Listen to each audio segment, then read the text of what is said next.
वाला बन ही रहा था ना। बटन तो है हमारे पास, फिर काहे को हमने वो किया। चलो, दो तो बन गए एनवायरमेंट। कितने बन रहे? बनेंगे, यहाँ बनाओ ना भाई, वहाँ नहीं बन रहे। मैं समझ सकता हूँ कि आपके पास नहीं है सिस्टम, लेकिन यहाँ तो सिस्टम है ना, यहाँ बनाओ।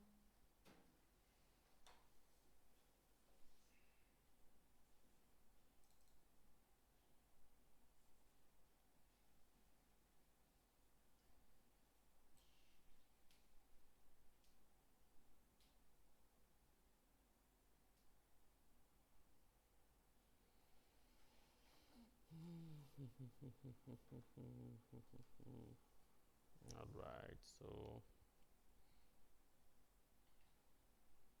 बताएं। इन्वायरमेंट हो गया है, तो इन्वायरमेंट में आगे बढ़ने से मतलब कोई वो नहीं है, फिर हम लोग और आगे बढ़ें फिर, है ना, क्योंकि इन्वायरमेंट तो ऑलरेडी अब बनाना सीख गए हैं। दो इन्वायरमेंट हो गया है, तो मैं समझ सकता हूँ कि आप लोग शुरुआत कर सकते हैं। बाकी आप तो खैर बनाने लगे हैं, दो इन्वायरमेंट आपने बना लिए, अब आपको कम से कम चार पांच और बनाने पड़ेंगे, तब आप पूरी तरीके से कॉन्फिडेंट हो जाओगे कि आपने बना लिया। बाकी आपने हालांकि अच्छा काम किया है दोनों। और हमारा जो इन्वायरमेंट मॉडल था वो ये वाला नहीं, दूसरे का था, वी एफ एक्स इन्वायरमेंट था ये वाला जो मॉडल है। तो ये मॉडल में अब बाकी पूरे जो चीज़ें बनेंगी वो वैसी बनेंगी जैसे नॉर्मली हम लोग बनाते आए हैं, ठीक है। तो इसको हम फिर और आगे नहीं खींचेंगे, इसको मैं बनाऊंगा, लेकिन मैं अपने स्पेयर टाइम पे तैयार करके रखूंगा, ताकि बाद में इसमें कुछ ऐसा है जो आपको लगा हो कि ये मुश्किल पड़ेगा। मुझे हार्डली लगता है कि कोई ऐसी चीज़ होगी इसके अंदर जो आपको लगे कि नहीं बन सकती।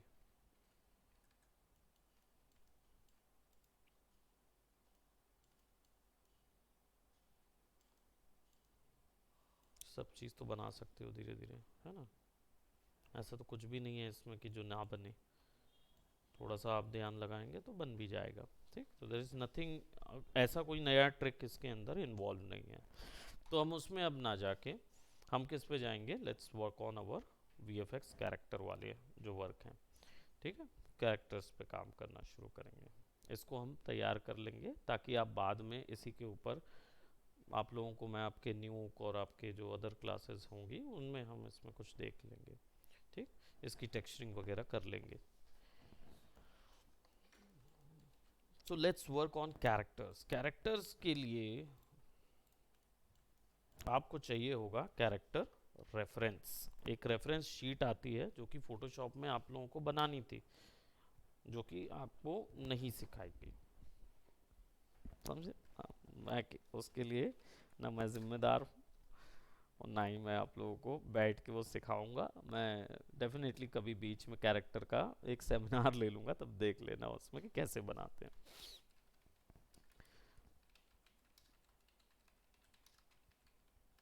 ठीक है। कैरेक्टर रेफरेंस शीट आती है, ऐसे बनता है, ठीक है। देखो, वीएफएक्स का हिसाब से बात करते पहले, थ्री डी का पूरा बनाना आपको आना चाहिए, क्योंकि आप 3ds मैक्स सीख रहे हैं। लेकिन गेमिंग के लिए आप नहीं जाने वाले हो, राइट। आप वहाँ नहीं जाने वाले हो, क्या बोलते हैं, आर्किटेक्चर बिल्डिंग लाइन में नहीं जाने वाले हो। आप जाने कहाँ वाले हो, मूवी लाइन में, ठीक है। और मूवी में क्या होता है, हम लोग कभी भी ना पूरा सीन एनवायरनमेंट नहीं तैयार करते, हम हमेशा जो ऑलरेडी रियल वीडियो में उसके अंदर कौन सी चीज़ सीजीआई की जा सकती है वो हम डालते हैं, जो चीज़ पॉसिबल नहीं है उसको हम वहाँ पे डाल देते हैं, ठीक है। तो अगर हम ऐसे बात करें कि हम इस तरीके का सोच रहे हैं कि भाई हमारे सीन में इन्वायरमेंट में कोई चीज़ आए, तो देखिए जैसे आपका हाथ हो गया, है ना, तो आपका हाथ रिप्लेस करके एक मैकेनिकल हाथ वहाँ डाल दिया गया, वो हो गया। या फिर आंखें, फेस रिप्लेस कर दिया आपका, राइट। और उस जगह पे रोबोटिक फेस होगा या भूत का फेस होगा, या है ना वेनम की जीभ निकल रही है आपके मुंह से, ये सारी चीज़ें। तो आपको क्या पार्शियल क्रिएट करना पड़ता है। तो मैं यहाँ पे तो पार्शियल नहीं क्रिएट कर रहा हूँ, मैं एक्चुअली आपको क्या है दो तीन कंपोनेंट बना के दिखाऊंगा। यानी मैं आपको एक कैरेक्टर बना के दिखाऊंगा और आपको एक रोबोटिक आर्म बना के दिखाऊंगा, ताकि उसको आप यूज़ करो आपके प्रोजेक्ट में, आप खुद बनाओगे और यूज़ करोगे। ठीक है, तो इसमें आपका hard surface modelling cover up हो जाएगा और ऑर्गेनिक मॉडलिंग कवर अप हो जाएगा। ठीक है, फिर उसके बाद हम लोग टेक्सचरिंग में कूद जाएंगे। There is nothing more in that. Doubt sessions वगैरह कर सकते हैं, वो अलग चीज़ है। तो देखो कैरेक्टर का रेफरेंस जो है ना वो इस टाइप के होने चाहिए, फ्रंट साइड और बैक। ठीक, और 3D मॉडलिंग करेंगे and you will get something like this, है ना। और इनके ऊपर में आपको ड्रॉ करना है। ठीक, सो कोई ऐसा कैरेक्टर है जो बनाना चाहोगे?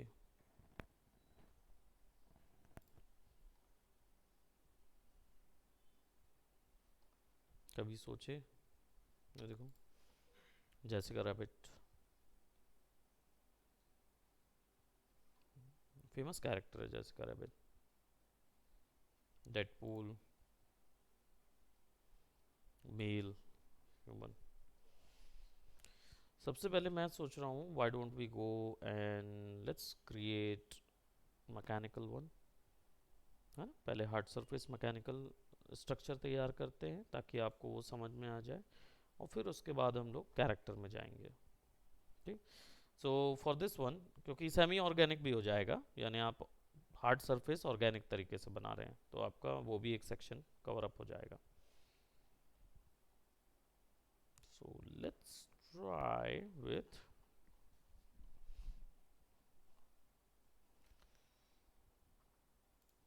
मैं एक रेफरेंस शीट लूंगा जिसमें मैं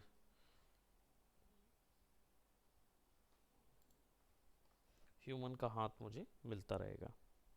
ठीक, अब इसका एक साइबॉर्ग वर्जन हम तैयार करेंगे, साइबॉर्ग वाला वर्जन, ताकि आप उसको उसको रिग कर पाओ और उसको आप यूज़ कर पाओ अपने आर्ट वर्क में। So let's go on, save it over here.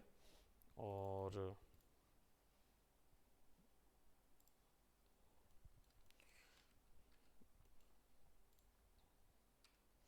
अब मान लो अगर आपको ये पूरे डैशबोर्ड में ही इमेज डालना है, तो ऑल्ट बी शॉर्टकट है।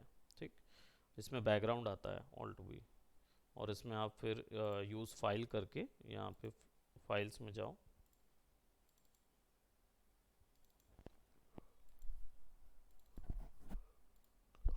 जहाँ सेव किया हुआ है वहाँ सेव करके ओपन कर दो, अप्लाई टू एक्टिव व्यू, इधर आ जाएगा, है ना। और वो जूम इन जूम आउट नहीं होता है, ये वाला लॉक जूम पैन नहीं होता है ना। तो आप मैच बिट मैप कर दो, ओके, ताकि बराबर फिक्स हो जाए। तो जूम इन जूम आउट नहीं होगा, तो आप बार बार उसको आगे पीछे करके ऐड कर सकते हो। एक तरीका हमने क्या किया था, प्लेन लगा के भी किया था, उसमें जूम इन जूम आउट कर सकते थे, इसमें नहीं कर सकते। ठीक है, तो ये एक्चुअल स्केल बनाने के लिए यूज़ होता है। एक्चुअल स्केल मतलब इसी साइज का अगर आपको कैरेक्टर तैयार करना है तब के लिए।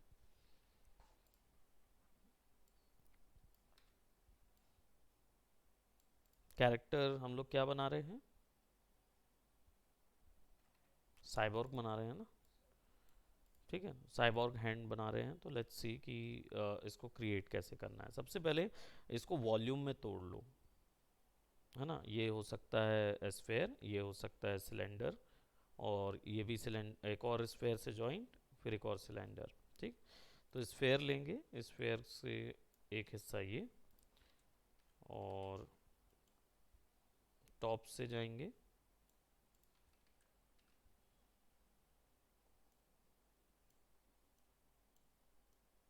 ये select, put it over here, radius कम, हाइट ज़्यादा, कॉपी,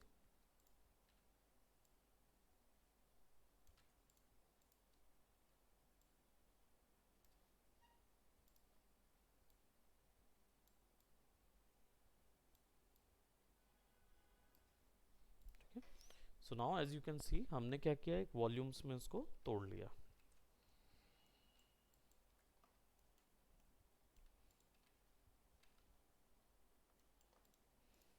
ठीक है, अब सबको साइड से ना मैं ये कर ले रहा हूँ रोटेट, ये 90 डिग्री,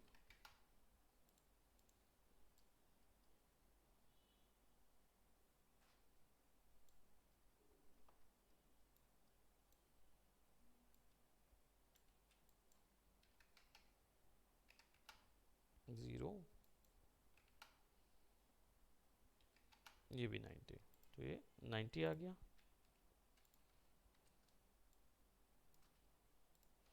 क्यों? क्योंकि ये एक तरफ दिख रहा है। Now we need to turn this into muscles. Muscles flow के लिए मैं डेफिनेटली आप लोग को जब कैरेक्टर बताऊंगा तो कैरेक्टर में आपको पूरा ड्रॉ करके ही बताऊंगा कि मसल क्या है। बाकी आप लोग को थोड़ा बहुत आइडिया तो हो ही गया होगा कि हैंड मसल्स में कौन कौन सी मसल्स टॉप रहती हैं, है ना। तो ये सेक्शन जो हो गया ये आपका कहलाएगा क्या, डेल्टॉइड, डेल्ट, है ना। तो इसको पूरा नाम है डेल्टॉइड। ठीक है, 3 हेड्स में डिवाइड रहता है। अब इसका मैं एनाटॉमी निकाल देता हूँ।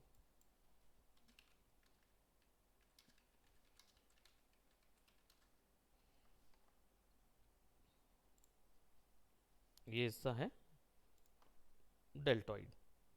ठीक, इसमें फ्रंट डेल्टॉइड, लैटरल डेल्टॉइड और रेयर डेल्टॉइड, 3 हेड्स होते हैं। 3 भाग में मसल्स डिवाइड होती है।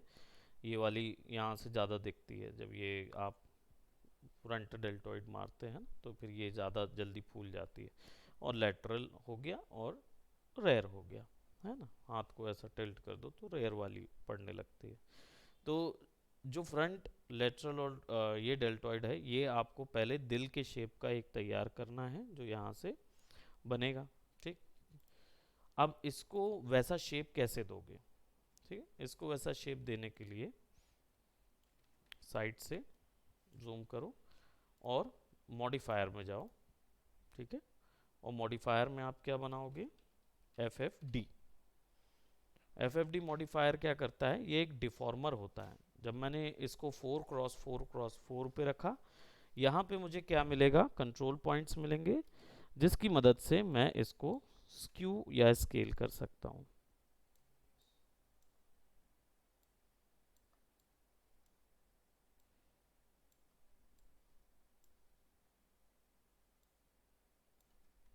ठीक है, सामने से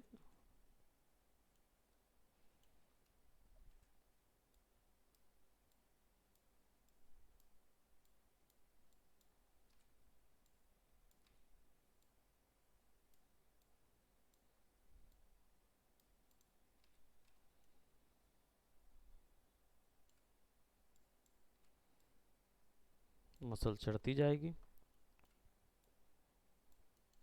जितने पॉइंट सेलेक्ट करोगे ना आप, उतने पॉइंट उसको वहाँ पे खींच सकते हो। और जितना रेजोल्यूशन अच्छा रहेगा मेश का, उतना आसानी से आप उसको ज्योमेट्री दे पाओगे। ठीक है, चढ़ा हुआ है हैंड के, उससे कोलैप्स ऑल, राइट क्लिक करके यस कर दीजिए, तो क्या होगा, उसका शेप वैसे ही तय हो जाएगा। अब आ जाते हैं बाइसेप्स में। बाइसेप्स का मसल्स, अब ये सामने से दिख रहा है ना, तो साइड से जाएंगे तो बाइसेप्स क्या होगा, ऐसा होगा, है ना। हालांकि ये जो है ना, ये बैक, फ्रंट जो होता है वो बैक होता है। तो ये अगर मैं इसको आगे की तरफ घुमा दूं तो ये ना ऐसा घूमेगा, यानी इस तरफ घूमेगा ऐसा, तो यहाँ बाइसेप्स आएगा।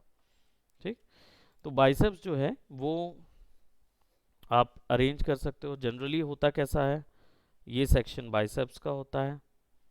ठीक है, इसको क्या बोलते हैं, बाइसेप्स ब्रैकियालिस बोलेंगे मसल्स को।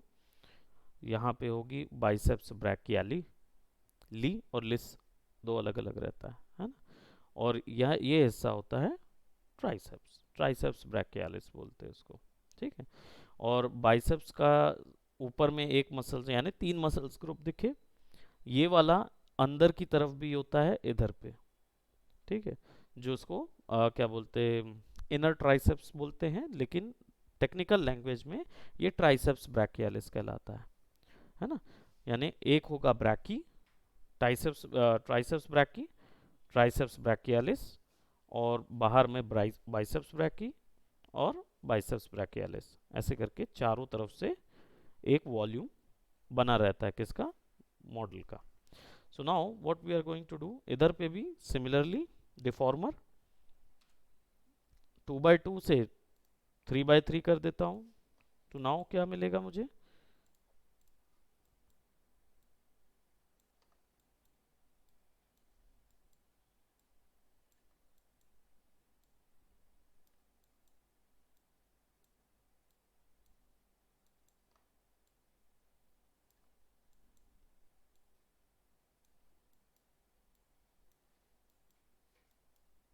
राइट।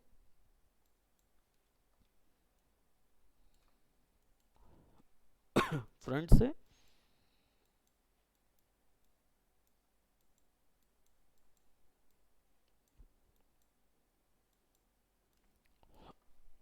सॉरी,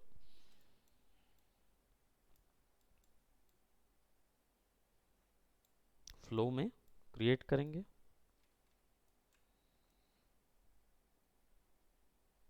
है ना। जो हिस्सा बाहर जा रहा है थोड़ा सा यहाँ से ऐसा आएगा और ये अंदर चला जाएगा, क्योंकि ये पूरा मसल ग्रुप जो रहता है वो कहाँ रहता है, अंदर रहता है, डेल्टॉइड के अंदर फंसा रहता है पूरा का पूरा। डिफॉर्मर्स जो होते हैं ये एक्चुअल में बहुत सारे डिफॉर्मर्स हैं, एक ही नहीं है। अभी हमने एफ एफ डी 4x4x4 देखा, जिसमें बहुत सारे ऑप्शंस मिल रहे थे, यानी कंट्रोल पॉइंट्स मिल रहे थे। 3x3x3 में 3 डिवीजन, 2x2x2 में 2 डिवीजन। करते क्या है, ये एक्चुअली पूरी ज्योमेट्री को डिफॉर्म करने के लिए यूज किया जाता है। क्लियर। इसको क्या करेंगे, कोलैप्स टू ऑल, यस, तो वो शेप वैसे ही ले लेगा। अब आ जाते हैं यहाँ, हाँ, किस पे, हाँ किया तो है ना, हाँ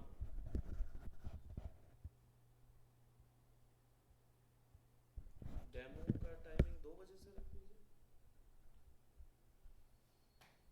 तो 2 से 2:30 पे कर देंगे। आप लोग क्या चीज़ का है उनका,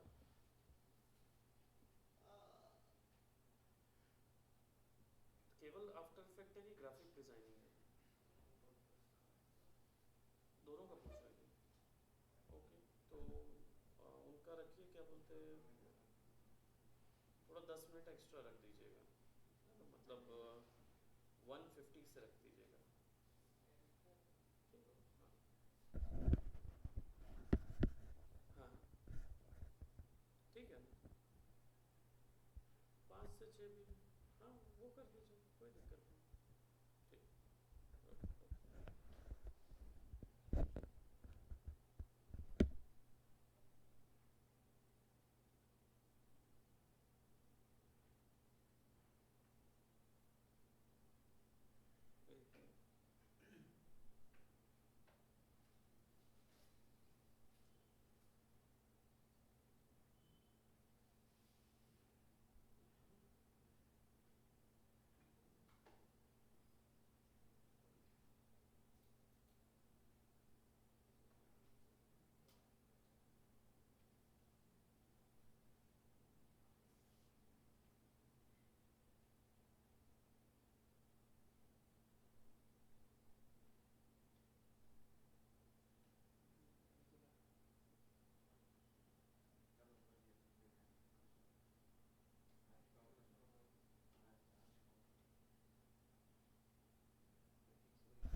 अरे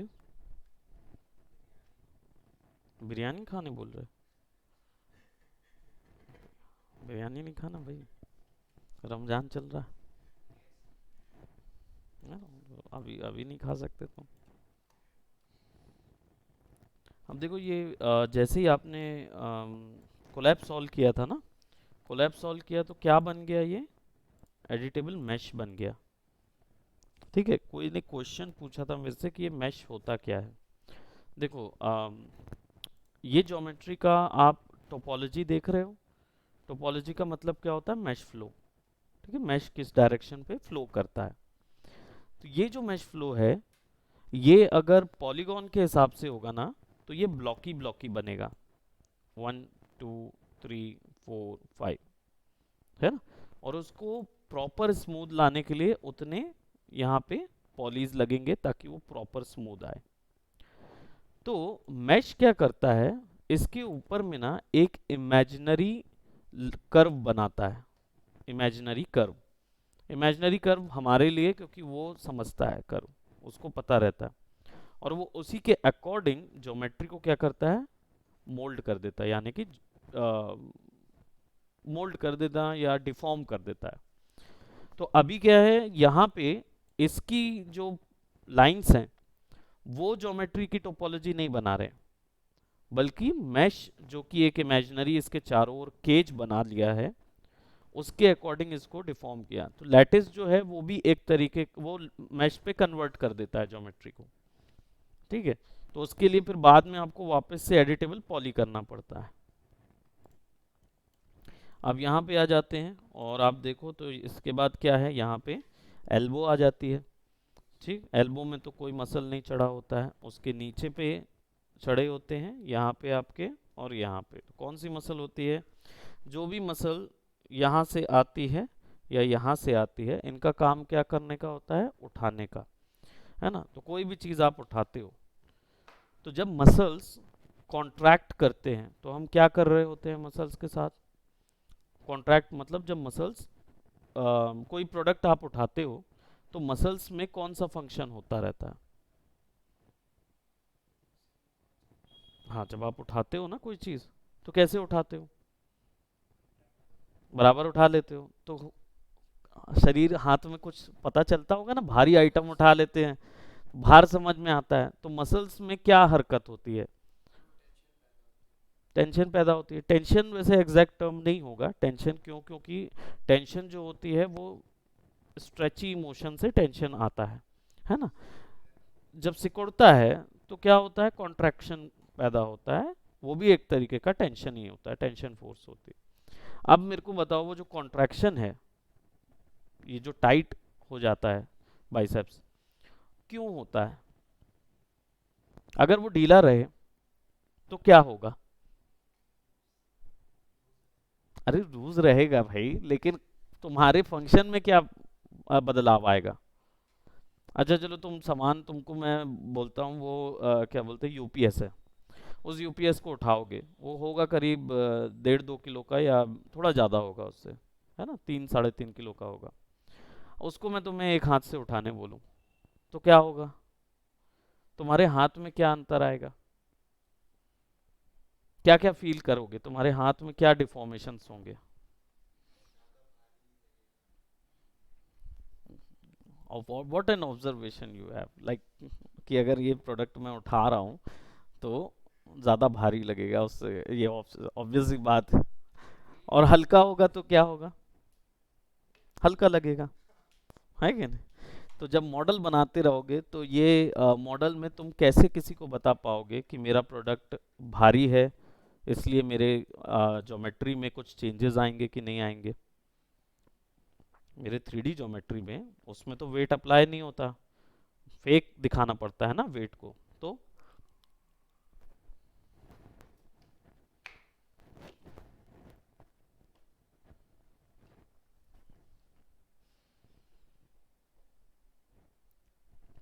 तुम्हारे तो आउट ऑफ कॉन्टेक्स्ट जा रहा, तुम्हारे समझ आएगा।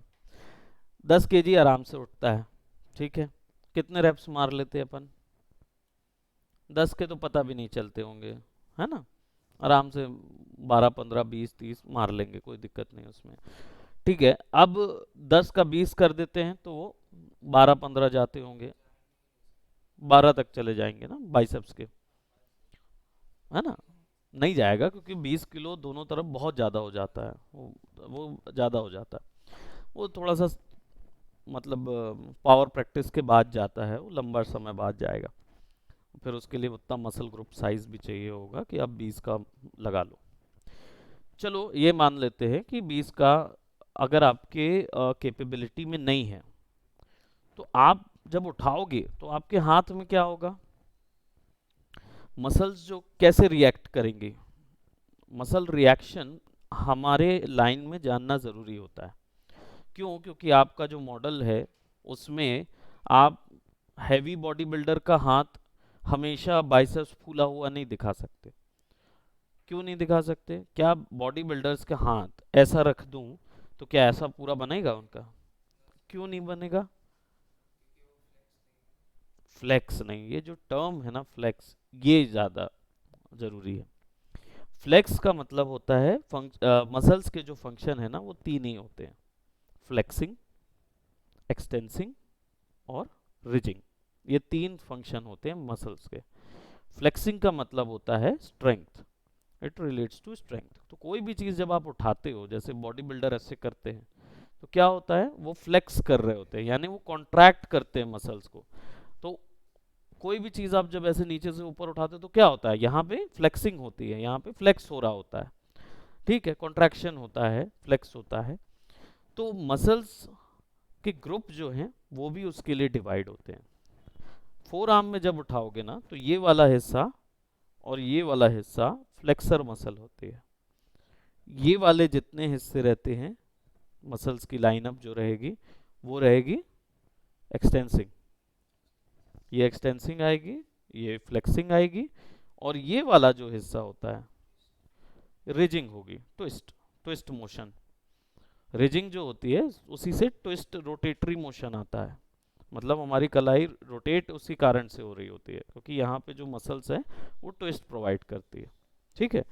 तो यहाँ पे जितने भी ये ऊपर से जाते हैं एल्बो के नीचे से होते हुए, ये आपके फ्लेक्स मसल रहेंगे, फोर आर्म फ्लेक्सर्स कहलाते हैं। ये फोर आर्म फ्लेक्सर्स लैटर वो मैक्सिमस मीडियस करके दो डिवाइड हो जाता है, एक आउटर एक इनवर्ट साइड्स का। यहाँ पे four arm extensor, four arm ridge muscle, right. Biceps क्या है, फ्लेक्स मसल है। ट्राइसेप्स क्या है,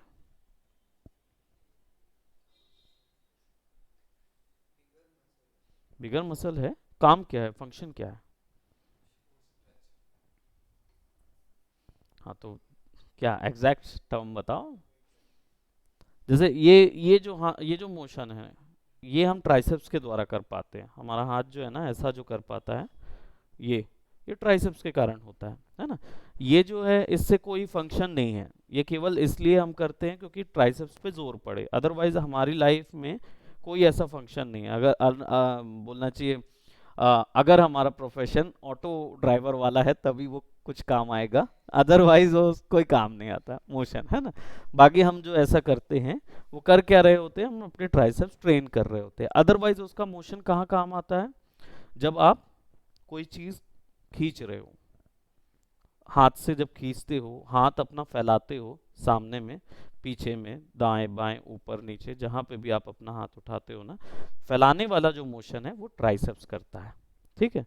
तो ये एक्सटेंसर मसल होती है पूरे आर्म की, सबसे बड़ी एक्सटेंसर मसल यही है जो आपके बाइस शरीर को, हाथ को एक बड़ा लुक प्रोवाइड कराता है ना, क्योंकि वो वही है सबसे बड़ी मसल। उसको ट्रेन कर देंगे तो बाइसेप्स ऑटोमेटिकली आपका पूरा आर्म जो है वो बहुत बड़ा दिखने लगेगा। सो ट्राइसेप्स एक्सटेंसर ना यहाँ से पट्टी और नीचे जाती है इसके ऊपर, ठीक है, लेकिन यहाँ हम नहीं दे सकते क्योंकि इसके पास है ही नहीं उतना डिटेल्स, है ना, और हम साइबॉर्ग बना रहे हैं, तो हम वो उस तरीके की जो लाइंस हैं वो अलग तरीके से दिखाएं। साइबॉर्ग में और नॉर्मल कैरेक्टर में डिफरेंस ये है कि नॉर्मल कैरेक्टर में ये सारी चीज़ें ना हम लोग को जोड़ के बनानी होगी, एक ही मैश के अंदर बनानी होगी, है ना। यानी एक सिलेंडर होगा और उसी सिलेंडर के अंदर डेल्टॉइड भी कार्व करने पड़ेंगे, बाइसेप्स का भी शेप करना पड़ेगा, एक्सटेंसर भी करेंगे, एल्बो भी बनाएंगे, फ्लेक्सर भी बनाएंगे, सारा चीज़ एक ही सिलेंडर के अंदर। इसलिए साइबॉर्ग पहले लिया ताकि डायरेक्शन आइडिया आ जाए फ्लो का, है ना, फिर उसके बाद हम लोग डेफिनेटली उसमें करेंगे। ठीक। अभी यहाँ पे इसको भी मैं डिवाइड करूंगा क्योंकि अभी ये केवल पूरा एक आर्म नजर आ रहा है, लेकिन साइबॉर्ग में क्या होता है, हर एक चीज सेपरेट पार्ट्स में होती है। So will do that. यहाँ पे फोर आर्म है ना, तो इसको भी हम FFD लगा देते हैं, मॉडिफायर 3x3x3 कंट्रोल, ऊपर खींच देते हैं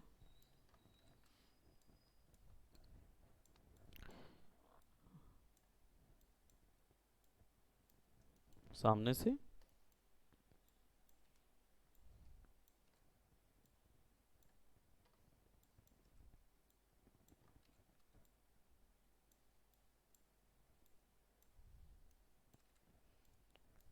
फ्लेक्सर के कारण ऊपर का हिस्सा जो है वो थोड़ा सा बाहर आ जाता है ना, बाकी ये जो हिस्से हैं वो वापस से स्क्यू हो जाते हैं अंदर की तरफ।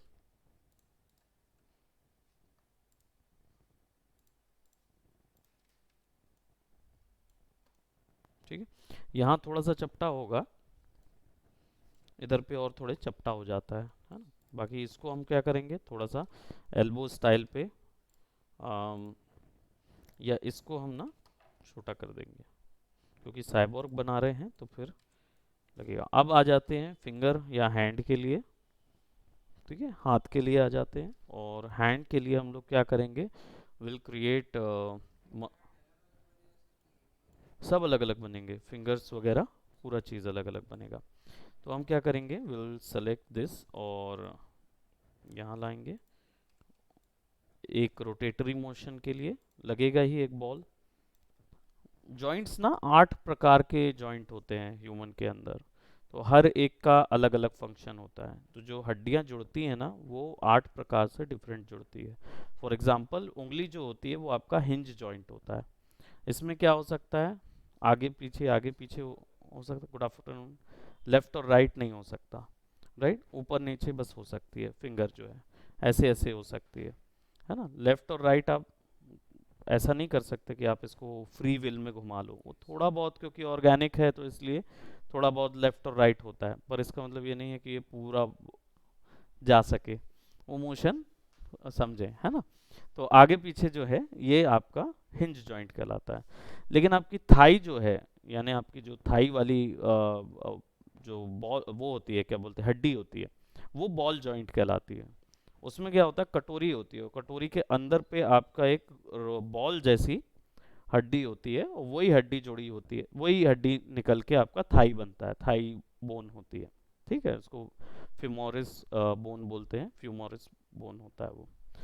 तो ये जो है, इसलिए यहाँ पे free will pay twist motion मिलता है ना। लेग्स जो है वो लेफ्ट राइट भी हो सकता है, आगे पीछे भी हो सकता है, ट्विस्ट मोशन भी देता है वो। पूरा 360 ट्विस्ट मोशन नहीं देता है, 180 नहीं, भी नहीं देता है, ऑलमोस्ट 60-90 का एंगल बनता है ना, जो आप दे सकते हो। तो ये पॉसिबल होता है बॉल के कारण, क्योंकि बॉल जॉइंट होता है तो आगे पीछे ऊपर नीचे हो सकती है वो। इसी कारण से उसको इतना फ्लेक्सिबल होना है, क्योंकि उसको पूरी बॉडी का वेट उठाना होता है। ठीक। सो ये जॉइंट्स जो हैं वो डेफिनेटली जब हम ऑर्गेनिक कैरेक्टर्स तैयार कर रहे होंगे तो then will discuss more about these joints, है ना। ये केवल समझ लो एक ओवरव्यू तरीके का है जो हम लोग अभी कर रहे हैं। Then I go for a cylinder.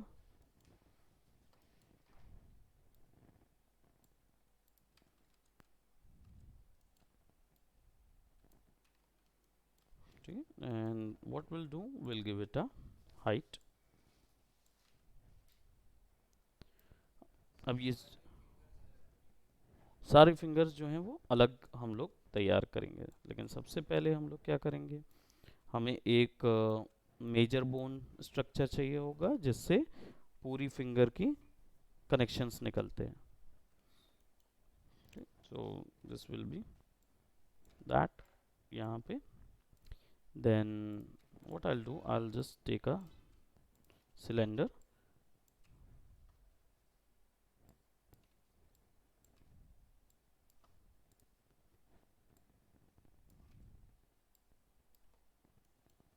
ठीक है, और इसको ना ऐसा रोटेट कर देता हूँ मैं।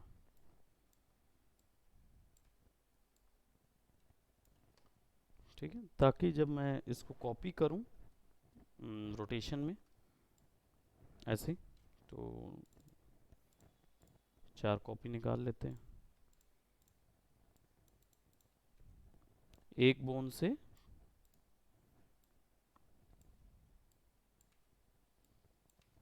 4 बोन के लिए सामने निकलेगा, और थंब जो होगा वो क्या बोलते हैं, अलग से निकलेगा।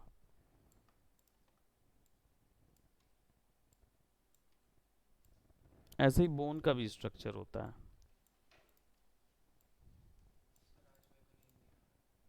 नींद नहीं आ रहा क्योंकि आपका टॉपिक है राइट। सो यहाँ पे हमारा बोन स्ट्रक्चर रहेगा। तो हमने क्या किया, यहाँ पे 4 कॉन्सेप्ट बना लिए। अब ये जो हैं ये बोन्स हैं फिंगर की, ठीक है, सिंपल बोन्स हैं, लेकिन अभी फिंगर की बोन नहीं बनी है, ये फिंगर के जॉइंट्स बने हुए हैं, जॉइंट्स जो यहाँ तक के जॉइंट्स हैं। अब इनके बाद फिंगर बनेगी। अब फिंगर बनाने के लिए क्या करेंगे, सिंपल हम जॉइंट्स के लिए सर्कल यूज करेंगे।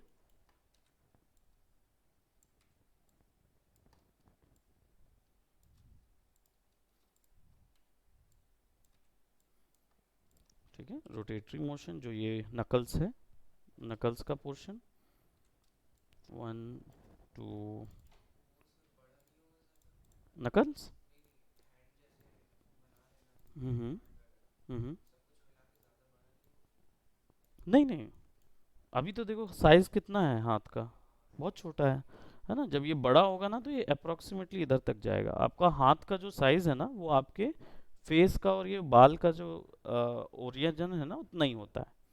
तो यहाँ से यहाँ तक का जोड़ोगे तो मिडिल फिंगर जो है वो यहाँ तक आ जाएगी, चिन से लेकर इतना ही साइज जाएगा, है ना हाथ का। कर सकते हो, रख रख के देख लो। हाँ, तो ये छोटा है अभी, अभी ये थंब थोड़ी बना है, ये तो थंब का जॉइंट है, ये हिस्सा है। हाँ, अभी ये हिस्सा बना हुआ है, अभी और फैलेगा ना वो। कैसा लग रहा है? तो फिंगर जैसे ही लगेगा ना भाई यहाँ से, तुम्हारा हाथ ही तो बन रहा है ना। ये जो ऐसे करके एक्सरे देखोगे ना तो यहाँ से एक बोन इधर तक आती है, वो इधर डिवाइड होती है, तो वो पूरा फिंगर यहीं तक में भी हाथ ही नजर आएगा तुम्हें, क्योंकि फिर उसके बाद सिंपल बढ़ते जाएंगे, है ना। कैसे बढ़ेगा सिंपल, ऐसे।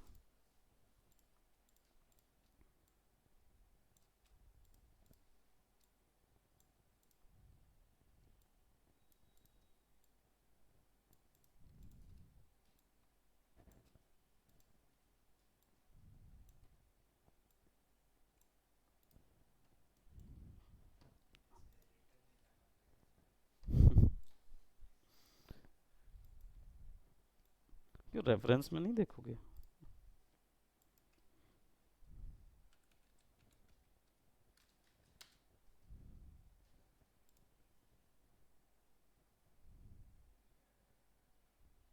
बोन निकल रही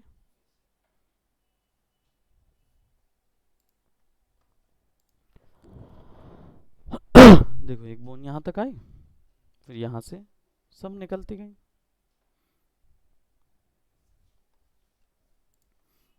तुम्हारा ये भी तो बोन वैसे ही बन रहा है ना। और उसमें जॉइंट्स की जगह हम लोग यहाँ पे मोटर लगाएंगे।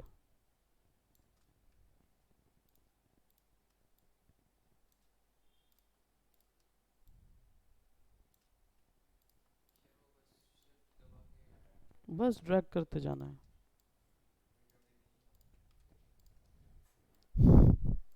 कभी कभी नहीं होता है। ठीक है, ये हमारा थंब कंप्लीट हुआ।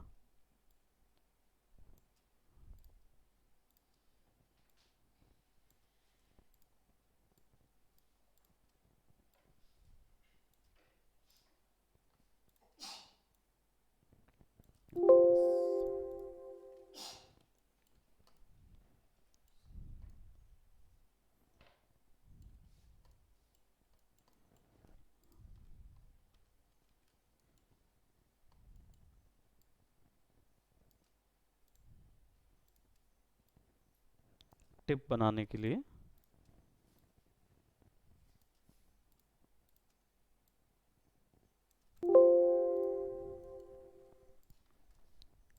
छोटी हाइट,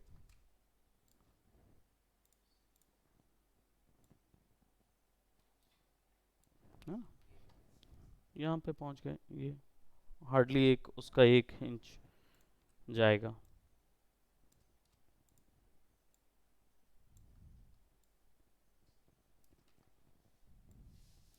मिडिल थोड़ी बड़ी होती है करके,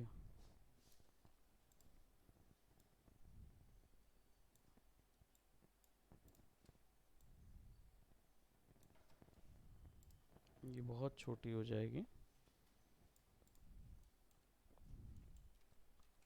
तो ये आपका बोन स्ट्रक्चर और वो तैयार हुआ। ठीक, now we are gonna create, इसका रेडियस बढ़ाना पड़ेगा सबका, क्योंकि स्ट्रक्चर तो तैयार हो गया लेकिन इनका जो रेडियस होगा वो ज़्यादा होगा।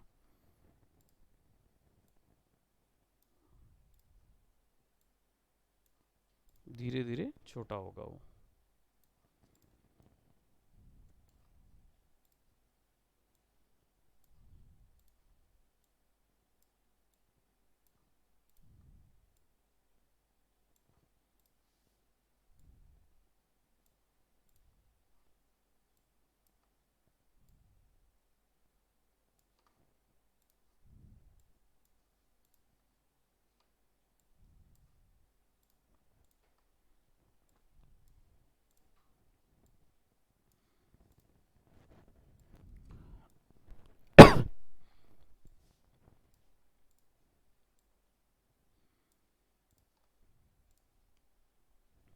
ये तो उतनी साइज में रहेगा।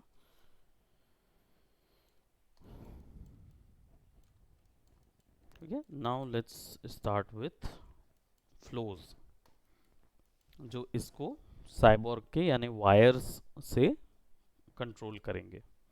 तो वायर्स के लिए हम लोग आ जाएंगे लाइंस पे, है ना, and then will start working on simple wires. So select, drag, select, drag, select, drag.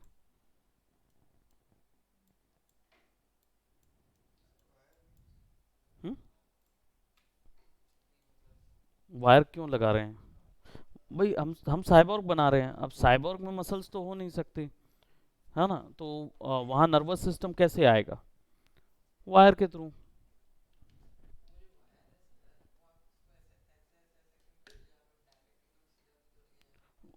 अगर सीधा ले जाता जैसे वहाँ से, तो पहली चीज़ तो वायर नर्वस सिस्टम जो होता है ह्यूमन का, वो कैसे होता है?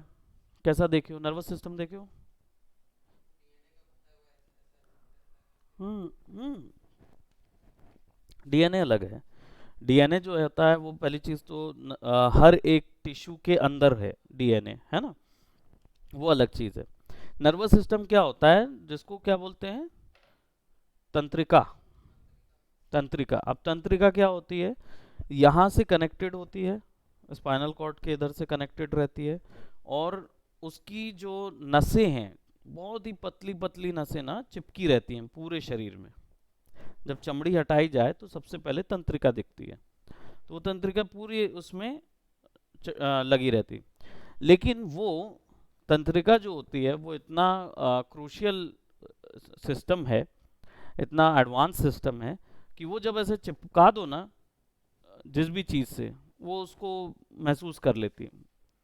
यानी कि हमारी स्किन में कोई सेंस नहीं है, वो सेंस कहाँ से आता है? तंत्रिका से आता है। तो अगर मैं इस प्लास्टिक में तंत्रिका चिपका दूं और मेरे इधर पे चिपका रहे, है ना, तो वो प्लास्टिक जो है वो इसको, इस पूरे चीज़ में कहीं पर भी अगर मैं मारूंगा ना, तो वो मेरे को यहाँ सिग्नल भेज देगा। यानी मेरे को ये पता रहेगा कि ये जगह पे ये मेरी स्किन हो जाएगा। ठीक है, तो ये इतना एडवांस सिस्टम होता है, लेकिन वो इतना आसान नहीं है कि जैसा मैंने एक्सप्लेन करने के लिए बोल दिया कि यहाँ तंत्रिका लगा दिए तो वो पकड़ ले, क्योंकि स्किन भी जो है वो भी टिश्यूज़ का एक बहुत बहुत ही ज़्यादा बड़ा क्या बोलते एक गुच्छा है ना, टिश्यूज का, और वो सारे टिश्यूज जो हैं वो तंत्र ही होते हैं, हमारी स्किन जो है वो तंत्र ही है। तो वो छोटे छोटे तंत्र मिलके क्या करते हैं, बड़े तंत्र को बताते हैं, बड़े तंत्र से फिर तंत्रिका तक आता है, तंत्रिका से जाता है फिर दिमाग तक, और दिमाग उसको इतना छोटा माइक्रोस्कोपिक जो क्या बोलते कैलकुलेशन है उसको भी पकड़ लेता है दिमाग। हाँ।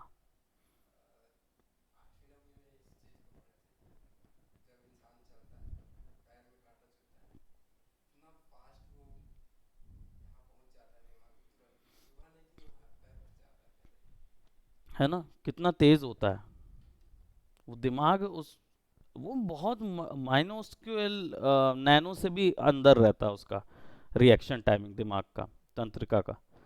क्यों, जैसे ही फट से पता चलता है वो, बिल्कुल ऑर्गेनिज्म ऐसा ही तो होता है। ऑर्गेनिक अगर इसी की आपकी बोलना चाहिए कि कवायद चल रही है अभी, लोग इसी को, इस एसी की नहीं, इसी की तुम्हें ऐसी जा रहा है दिमाग में।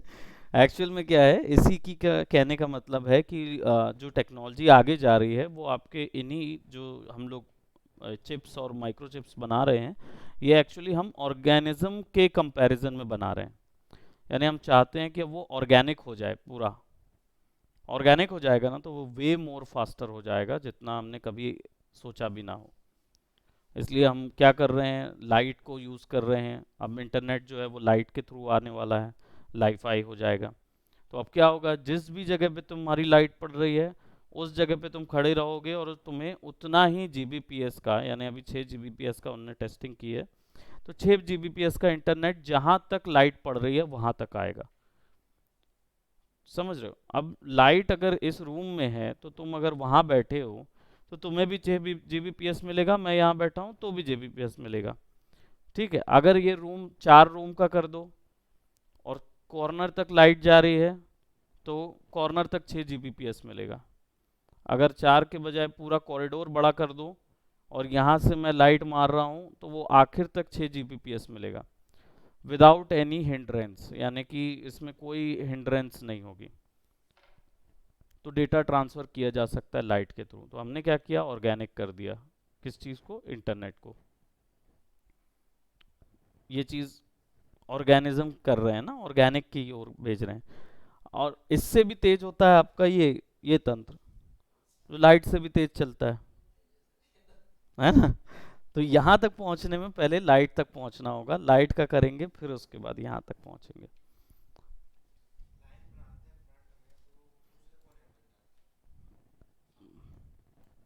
सामने नहीं बना होगा क्योंकि ये यहाँ पे देखो ना, ये मैंने लेफ्ट पे बनाया हुआ है।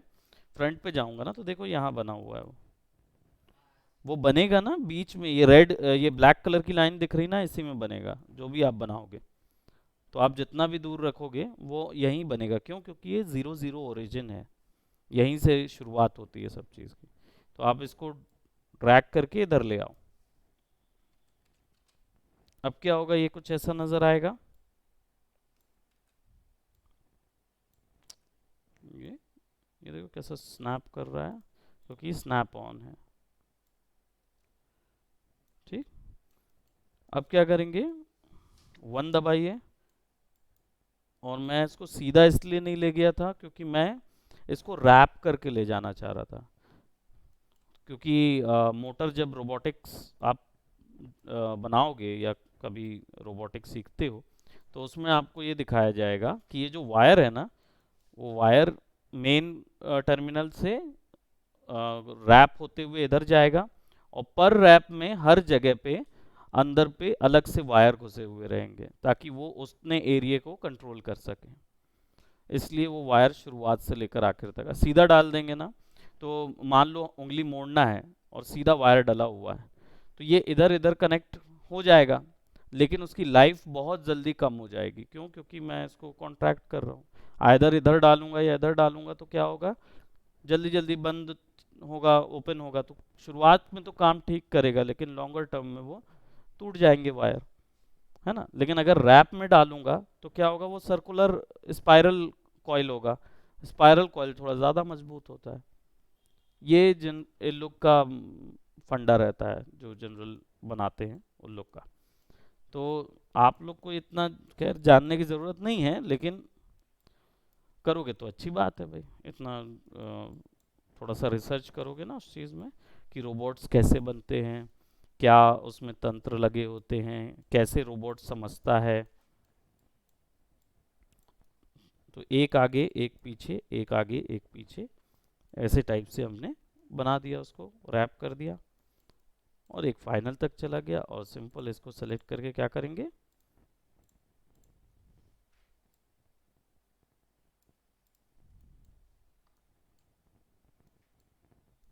हो गया वायर, है ना।